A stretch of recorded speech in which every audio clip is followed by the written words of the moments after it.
สวัสดีค่ะสวัสดีครับชอบที่มีนักวิ่งต่อท้ายครับคือเมื่อกี้เราคุยกันหลังไมค์ว่าเฮ้ยไม่เจอกันแบบหลักเดือนแต่ว่าคริสดูเฟิร์มขึ้นก็แบบว่าช่วงนี้ชอบวิ่งครับน้ำหนักเลยลงเร็วครับใช่ครับแล้วอะไรมันถึงเป็นแรงบันดาลใจให้เราวิ่งอะคะอืมจริงๆแค่ปีที่แล้วมันเข้าสู่แบบ30อะไรเงี้ยครับก็เลยจะมีเซตลิสต์ไว้ว่าเราอยากทำอะไรให้มันแบบดีบ้างในวัย30อะไรเงี้ยครับก็เลยรู้สึกว่าโอเคก็อยากลดน้ำหนักอยากออกกำลังกายอยากเปลี่ยนไลฟ์สไตล์ตัวเองนิดหน่อยอะไรเงี้ยครับก็เลยแบบว่าแล้วพอเวลาที่เราชอบอะไรมากๆเราจะแบบเสพติดมันมากอะไรเงี้ยครับกลายเป็นว่าวิ่งหนักมากเลยตอนนี้ใช่ครับเรามีตั้งไว้ไหมว่าอาทิตย์หนึ่งเราต้องวิ่งเท่าไหร่ทุกวันครับคิดวิ่งทุกวันคิดวิ่งทุกวันใช่ครับจะมากจะน้อยแล้วแต่เวลาใช่ครับก็คือช่วงที่ผ่านมาคิดว่าวิ่งเยอะเกินไปหน่อยจะตั้งไว้ที่วันละประมาณ20 กิโลคือตอนเช้า10แล้วก็ตอนเย็น10เราจะแบ่งเป็น2ช่วงบ้าแก20 โลนี่คือมันโอเวอร์ยูสมากเลยนะใช่เยอะเกินไปครับมันเลยทำให้เราแบบผอมแบบแห้งไปเลยตอนนั้นมีแต่คนทักว่าอันนี้มันอาจจะแบบดูผอมไปหน่อยอะไรเงี้ยครับแต่ตอนนี้ปรับแล้วก็คือว่าไม่เอากิโลเป็นที่ตั้งเอาเวลาตั้งก็คือวันละ1 ชั่วโมงใช่ได้แค่ไหนแค่นั้นแต่แบบวินัยดีมากแล้วก็แอบไปส่องสตอรี่ของคุณมามันมีอะไรเป็นเขาเรียกอะไรเป็นน้ำหรือเป็นนมโปรตีนอะไรอ่ะล่าสุดมันคืออะไรอ่ะโอ้ครับขอบคุณมากครับโปรโมทให้น้องผมเลยนะเนี่ยอุ้ยดีจังเลยอะไรเล่าหน่อยคือน้องที่สนิทกันนะครับเขาทำอกไก่ปั่นแต่เขาไม่ได้ทำขายใครหรอกเขาก็ทำให้กับเพื่อนๆเขาเพราะเขาชอบทำซึ่งเขาทำมานานมากๆแล้วครับตั้งแต่สมัยแบบอกไก่ปั่นเพิ่งฮิตแรกๆอะไรเงี้ยครับแล้วคือคิดแต่แค่รู้สึกว่าคือน้องเขาทำสดทุกเช้ามันออร์แกนิกไม่ใส่สารกันเสียหรืออะไรแบบนี้ครับแล้วพอกินเข้าไปรู้สึกว่าโปรตีนมันถึงตามที่เราต้องการพอดีรสชาติก็อร่อยมากอะไรเงี้ยทีนี้ผมก็เลยคือน้องเขาก็จะมาใส่ให้ในตู้เย็นทุกเช้าคือน่ารักมากคือน้องมีรหัสบ้านผมทุกเช้าผมลงมาเปิดตู้เย็นผมเจอแล้วอกไก่ปั่นเรียงเลย4 ขวดกิน4 วันอะไรเงี้ยครับแล้วตอนนี้ก็ผมเริ่มกระจายไปสู่คนรอบตัวแล้วตอนนี้ณนนท์สั่งกินแล้ว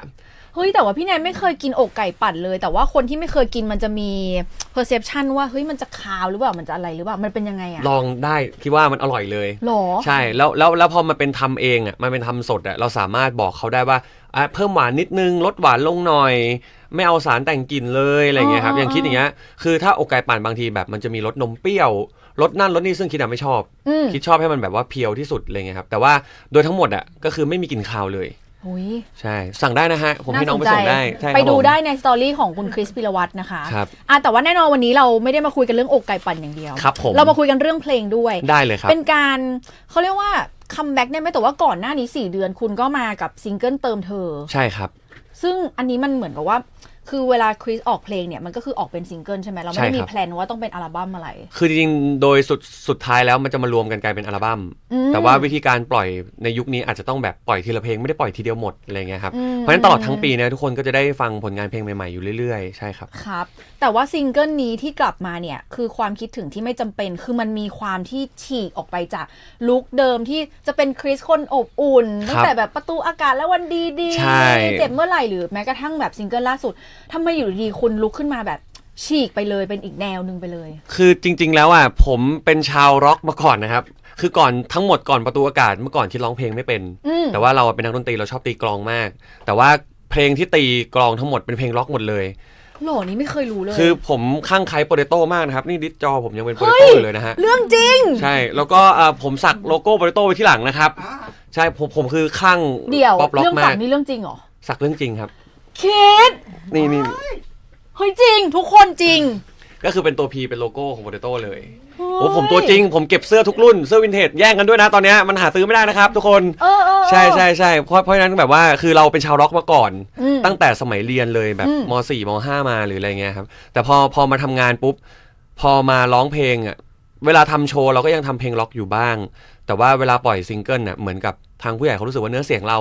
าไปทางเพลงหวานเพลงโรแมนติกมันน่าจะเข้ากว่าอะไรเงี้ยครับซิงเกิลที่ผ่านมามันก็เลยเป็นแนวแบบรักๆแนวหวานๆแนวอกหักไปหมดเลยอะไรเงี้ยครับพอมาเป็นเพลงนี้ณนนท์เขารู้ว่าผมจริงๆแล้วเราก็ชอบความร็อกเหมือนกันก็เลยแบบจัดเพลงนี้มาให้ใช่ครับจริงๆมันไม่ใช่สิ่งใหม่สำหรับผมขนาดนั้นนะแต่แค่มันไม่เคยออกมาในแง่ออฟฟิเชียลแค่นั้นเองใช่พอก็กำลังคิดอยู่ว่าเราเคยเห็นคริสในมุมแบบพ็อปร็อกขนาดนี้ไหมก็ไม่เคยนะอันนี้ก็ค่อนข้างมีความเดือดพอสมควรแม้ว่าเบสจะเป็นป๊อปก็เหอะมันเป็นป๊อปร็อกครับมันอาจจะไม่ได้เดือดมากแต่ว่ามันเป็นเพลงที่เป็นเพลงเดียวในลิสต์เพลงของคิดที่เป็นเพลงสนุกเป็นเพลงแบบจอยๆอะไรอย่างเงี้ยครับดนตรีมันๆหน่อยอะไรเงี้ยแล้วก็คือณนนท์เป็นคนทำดนตรีด้วย ซึ่งณนนท์เนี่ยคือชาวล็อก 100% เลยเพราะฉะนั้นก็จะทำออกมาเป็นซาวด์แบบมันๆแบบนี้นะครับซึ่งได้แบบศิลปินใน Riser Music มาร่วมงานกันจริงไม่ใช่แค่ณนนท์แล้วก็มีน้องจุงด้วยเยอะมากใช่ครับจุงเป็นคนแต่งจุงเป็นคนแต่งเนื้อร้องแล้วก็ณนนท์เอามาทำดนตรีใหม่ใช่ครับแล้วก็เป็นเพลงแรกของจุงด้วยใช่ที่แต่งเหรอที่แต่งใช่ครับตอนที่เราได้ยินเดโมครั้งแรกอะความรู้สึกเราเป็นไงแบบสะใจไหมถูกใจเลยหรือยังไงถูกใจเลยเพราะว่าตอนแรกไม่รู้ว่าใครแต่งครับคือทีมงานเนี่ยส่งงานแต่งเพลงให้กับโปรดิวเซอร์หลายท่านมากซึ่งตอนนั้นเนี่ยมีลิสต์มาทั้งหมดประมาณ4เพลงแล้วเราก็ฟังทุกเพลงเลยแต่คือเราดันหยิบเพลงจุงโดยที่เราไม่รู้จุงแต่งใช่แล้วเราไม่รู้จริงๆตอนแรกเราไม่รู้ว่าน้องเป็นคนแต่งใช่ครับแล้วเราแค่อยากมีเพลงสนุกบ้างแล้วก็คือพอฟังเพลงเนี้ยความคิดถึงที่มันจะเป็นเนี่ยคือเรารู้สึกจอยไปกับมันก็เลยว่าถ้างั้นผมขอเพลงนี้ละกันอะไรเงี้ยครับซึ่งเพลงนี้มันก็พูดถึงความรู้สึกของคนที่ยังอยู่ในเฟรนด์โซนแหละแต่พี่แนนรู้สึกว่ามันเป็นเพลงที่เหมือนจะอกหักนะแต่ว่ามันไม่เศร้าเลยมันเป็นเพลงที่เราสามารถอยู่กับความเป็นเฟรนด์โซนได้อย่างแบบมีความสุขไม่ได้เศร้าไม่ได้ทุกข์ไม่ได้อะไรอย่างเงี้ยครับก็จอยๆไปคือผมว่าคือด้วย MV เนี้ยมันจะพยายามพูดถึงความรักของเด็กวัยรุ่นนะเพราะว่าทั้งภาพ MV หรืออะไรเงี้ยมันก็จะค่อนข้างเด็กลงหรืออะไรแบบเนี้ยครับแต่ผมว่าเด็กวัยรุ่นไม่ได้จะแบบว่าใช้เวลาทั้งหมดไปกับความเฮิร์ตความเสียใจที่อยู่ในเฟรนด์โซนอ่ะคือสมมติว่าแอบชอบเพื่อนในห้องเรียนเงี้ยคิดว่ามันก็ยังจอยยังแกล้งยังหลอกแล้วก็ยังอยู่ในเฟรนด์โซนได้อย่างแบบแฮปปี้ได้อ่ะดังนั้นเวลาการที่เราถ่ายทอดเพลงนี้ออกไปอ่ะเราบิวตัวเองยังไงในจังหวะที่เราจะต้องเหมือนอยู่ในห้องอัดเนี่ยจริงๆคิดบิวในแง่ของความสนุกของดนตรีเลยอ่ะเพราะว่าถ้าให้ถามถึงเฟรนด์โซนของตัวเองคือผมต้องนึกนานหน่อยใช่ครับเพราะจริงๆคือไม่ได้แบบว่าไม่ได้คิดถึงเรื่องความชอบแอบรักหรือความรักอะไรเงี้ยนานจนแบบว่าอาจจะจำไม่ได้แล้วใช่ครับก็เลยแบบว่าจอยไปกับดนตรีที่น้องทำมาดีกว่าแต่ว่าพี่แนวว่าการส่วนของการร้องเพลงนี้มันแอบยากเหมือนกันนะเพราะว่าคำมันค่อนข้างรัวแต่ว่าเราฟังคริสกับณนนท์ร้องออกมาแล้วมันก็ยังคงคือมันรัวนะแต่มันชัดครับอย่างโดยเฉพาะแบบท่อนแรปอย่างเงี้ยทั้งณนนท์และคิดแต่จริงๆชอบแรปอยู่แล้วใช่คืออย่างณนนท์เนี่ยแต่งแรปเอ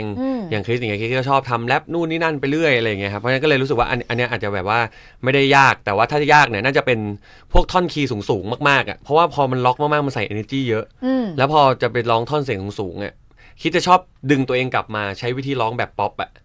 ซึ่งมันจะผิดแล้วณนนท์ก็จะคัดเพราะณนนท์เป็นคนอัดร้องครับณนนท์เป็นคนอัดร้องคิดแล้วณนนท์ก็จะมาสาธิตให้ดูว่าต้องร้องอย่างนี้ต้องร้องอย่างนี้ทำตามนะพี่อะไรอย่างเงี้ยครับเขาคุมร้องให้คุณด้วยเหรอณนนท์ทำแทบทุกอย่างเลยครับ MV ใช่ณนนท์ดูทั้งเสื้อผ้าคอสตูมดูทั้งโปสเตอร์ดูทั้งคลิปโปรโมทพวกนี้แหละฮะพวกนี้คือณนนท์ก็คืออยู่คุมหมดเลยแล้วก็เนี่ยอัดร้องด้วยอย่างที่เห็นเลยแล้วก็กำกับ MV ด้วยน้องเป็นผู้กำกับนะฮะใช่สตอรี่บอร์ดทั้งหมดที่อยู่ในเรื่องอะไรเงี้ยจากเขาเหรอใช่จากณนนท์หมดเลยแล้วก็ที่ได้น้องเฟลิสมาเล่นเป็นนางเอก MV ก็มาจากณนนท์เป็นคนแบบคิดขึ้นมาใช่ครับเฮ้ยนี่สมองกลมากเลยนะครับมันเป็นเด็กที่โตในกองถ่ายนะฮะมันเลยแบบว่าความรู้มันเยอะครับเราพูดถึงตัว MV นี่คือจำลองซีนแรกคือเราเป็นนักวิทยาศาสตร์ใช่ฟิลนั้นแต่ว่าจริงๆแล้วพี่แนนแอบมีสับสนนิดนึงนะแบบว่าแต่ชุดก็คล้ายๆแบบเป็นเชฟเหมือนกันทุกคนเข้าใจอย่างนั้นตอนที่เราปล่อยโปสเตอร์นี้ออกมาเนี่ยเข้าใจว่าผมกำลังจะทำอาหารใช่คือเราไม่อยากให้มันดูเนิร์ดเป็นหมอเป็นด็อกเตอร์ขนาดนั้นคือมันเป็นชุดที่แบบติดแซลด้วยอะไรเงี้ยครับใช่ให้คนแบบคิดไปได้เยอะๆอะไรเงี้ยครับซึ่งใน MV เนี่ยมันก็เล่าว่าคือเราพยายามจะทดลองข้ามเฟรนด์โซนทั้ง6วิธีผ่านน้องๆเฟลิส6คนใช่คนนึงอาจจะใช้วิธีการจีบแบบนี้อีกคนนึงใช้วิธีการจีบอีกแบบนึงอะไรเงี้ยแต่สุดท้ายคือข้ามไปไม่ได้กลับมาอยู่ในเฟรนด์โซนแบบแฮปปี้เอนดิ้งเหมือนเดิมแต่ด้วยความที่เราก็เป็นนักแสดงกันแบบแทบจะทั้งหมดเลยการถ่ายทำมันก็ง่ายไหมมันก็แบบสมูทไหมคะหรือว่ามีอะไรที่ยังต้องท้าทายเราคือจริงๆแล้วมันมีทั้งความง่ายและความยากครับความง่ายคือเราเจอ energy ที่ดีของทุกคนที่อยู่ในกองแล้วทุกคนสนิทกันหมดรู้จักกันหมดอะไรเงี้ยครับแล้วก็น้องๆเฟลิสมาก็เป็น energy ที่ถูกทางกับเพลงณตอนทำงานมันเลยง่ายซึ่งความยากของมันก็คือถ้าเราทำเรื่องนี้ไม่ได้มันจะยากแล้วถ้าเราปรับมูดปรับอารมณ์ให้มันสนุกไม่ได้เท่าเพลงมันก็จะยากแล้วอะไรเงี้ยครับแต่ด้วยความที่โอเคบรรยากาศใน MV ตอนถ่ายทำมันก็สนุกณนนท์มันก็แบบคอยบิว energy ทุกๆคนอยู่ตลอดอะไรเงี้ยก็เลยทำให้ทุกอย่างมันผ่านมาได้ง่ายมันดูจอยพี่แนนชอบซีนที่เอารองเท้าตบหน้าใช่อันนั้นณนนท์ก็คิดเองบวกประกอบกับเนื้อเพลงท่อนนั้นมันเหมือนแบบเป็นฟีลแบบคิดถึงเพื่อนเรามันมีซีนของพี่โจ๊กโซคูลด้วยนะคือนนท์ตั้งชื่อซีนนั้นก็คืออันที่เราโดนรองเท้าตบแล้วเป็นกระดาษทิชชู่ติดร้องไห้ ซึ่งตอนนั้นเวลาถ่ายจะไม่ทันแล้วนะเขาจะตัดซีนนั้นทิ้งแต่คือณนนท์ไม่ยอมณนนท์บอกต้องเอาให้ได้อะไรอย่างเงี้ยครับก็เป็นซีนที่จำอีกซีนหนึ่งเลยใช่ซีนรองเท้าตบหน้าแล้วณนนท์ก็คิดเองด้วยว่ารองเท้าที่ต้องตบต้องเป็นช้างดาวเท่านั้นหรืออะไรแบบเนี้ยคือแบบน้องมันละเอียดจริงๆอ่ะใช่ครับจริงแต่ว่านี้มันเป็นการร่วมงานกันครั้งแรกในงานเพลงของคุณทั้งสองคนปะหรือว่าเคยร่วมงานกันมาก่อนแล้วถ้าในแง่ official คิดเจอกับณนนท์เป็นครั้งแรกแต่ว่าคิดกับณนนท์น่ะทำงานด้วยกันบ่อยมากเราขึ้นสเตจออนสเตจด้วยกันเยอะมากครับก็เลยแบบว่าไปคุยกับทางพี่แกงส้มว่าจริงๆเราควรต้องมีผลงานเพลงแบบ official ออกมาได้แล้วนะเพราะว่าตอนนี้อันนี้ใช่ต่อไปเวลาแบบที่เราทำงานด้วยกันจะได้มีเพลงเอาไปใช้อะไรเงี้ยครับแล้วพอเพลงนี้มันออกมาแล้วสมบูรณ์แล้ว MV อะไรต่างๆนานาติดใจไหมกับการทำแนวป๊อปร็อกจริงชอบนะจริงๆแล้วมันคือสารตั้งต้นของคริสเลยนะเพลงแนวแบบนี้ใช่ครับแล้วก็พอเวลาเราจะเอาไปใช้งานเราจะได้มีเพลงสนุกเพราะว่าคริสชอบเล่นกับคนดูคือเราชอบแบบเอนเตอร์เทนคนดูหรืออะไรเงี้ยครับการที่แบบมีเพลงมันๆแบบนี้ไปเล่นบ้างมันก็สนุกดีครับใช่ในฐานะที่เป็นคนถ่ายทอดเพลงของความเป็นเฟรนด์โซนสมมุติว่าเจนซีเนี่ยแต่จริงๆน้องเจนซีเนี่ยน้องชอบมากนะน้องครีเอทีฟบอกว่าชอบเพลงนี้มากเลยครับฝากฟังด้วยนะฮะครับผมมีอะไรอยากบอกเขาแม้ว่าถ้าเราอยากจะข้ามเฟรนด์โซนหรือแม้กระทั่งเรากำลังรู้สึกคับข้องใจไม่อยากอยู่ในเฟรนด์โซนแล้วอ่ะพี่คริสอยากแนะนำน้องยังไงบ้างเอาจริงวันนี้ผมโดนถามเรื่องเนี้ยทั้งวันแล้วผมรู้สึกว่ามันยากสำหรับผมมากเพราะว่า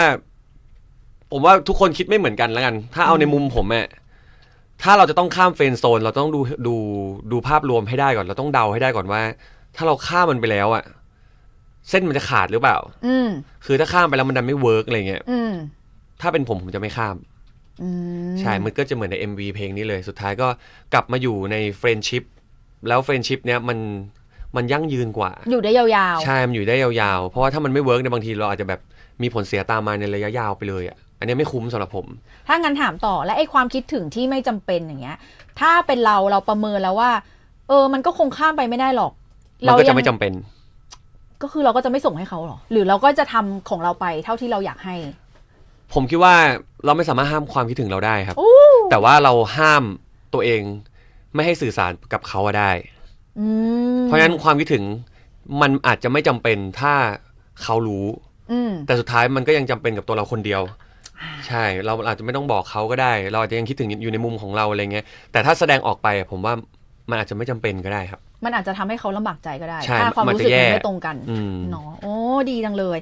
สุดท้ายเดี๋ยวให้คริสฝากเพลงนี้ไว้กับชาว EFM หน่อยค่ะครับผมก็แฟนๆ EFM นะครับฝากเพลงความคิดถึงที่ไม่จำเป็นด้วยนะครับร่วมงานกันทำจากหลายฝ่ายมากเป็นน้องๆในไลเซอร์ทั้งหมดเลยอะไรเงี้ยครับเป็นเพลงที่ผมรู้สึกอบอุ่นมากนะสนุกมากๆกับการทำเพลงนี้อะไรเงี้ยครับไงก็ฝากเอ็นดูเพลงนี้ด้วยครับสามารถฟังได้ทุกสตรีมมิ่งทุกแพลตฟอร์มแล้วก็ฝากเอาแผ่นเสียงไปเล่นด้วยนะใช่จริงมันก็มีท่าเต้นเล็กๆน้อยๆอะไรเงี้ยครับแต่ว่าถ้าจะเต้นตามเนี่ยได้โปรดดูคลิปของน้องๆเฟรลิสเต้นนะฮะ